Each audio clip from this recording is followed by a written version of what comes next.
नमस्कार मित्रांनो, स्वागत आहे तुमचं माझ्या यूट्यूब चॅनलवरती।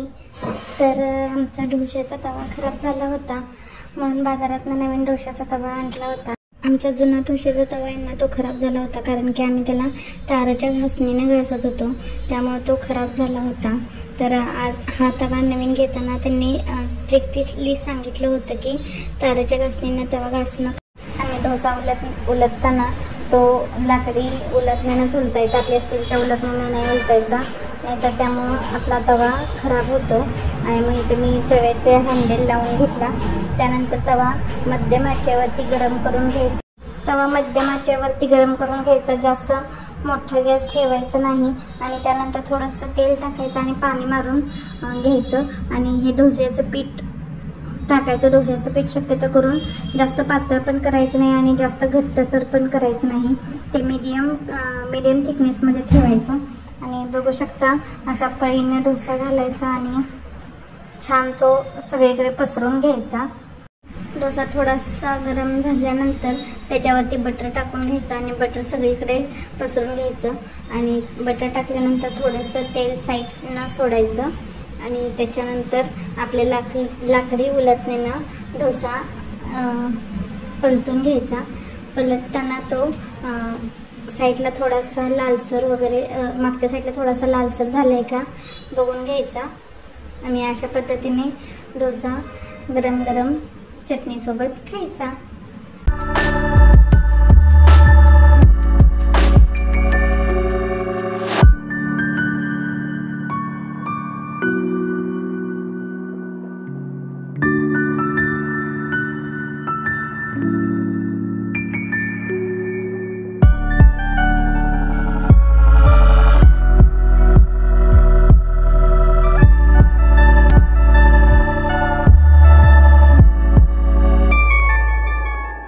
तुम्ही बघू शकता मागच्या साईडने डोसा कसा लालसर झाला आहे।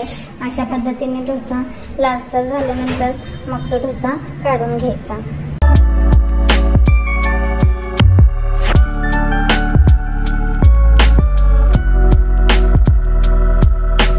तव्यावर परत थोडंसं तेल टाकून आणि त्याच्यावरती पाणी टाकून परत दुसऱ्या डोस्याचं बॅटर टाकायचं आणि ते सगळीकडे पसरून घ्यायचं। अशा पद्धतीने सगळे डोसे करायचे। थोडेसे लालसर झाल्यानंतर उलटून घ्यायचं।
सगळ्या डोस्यांना एकदम छान जाळी सुटलेली आहे। अशा पद्धतीने आपले स्वादिष्ट आणि गरमागरम डोसे तयार आहेत।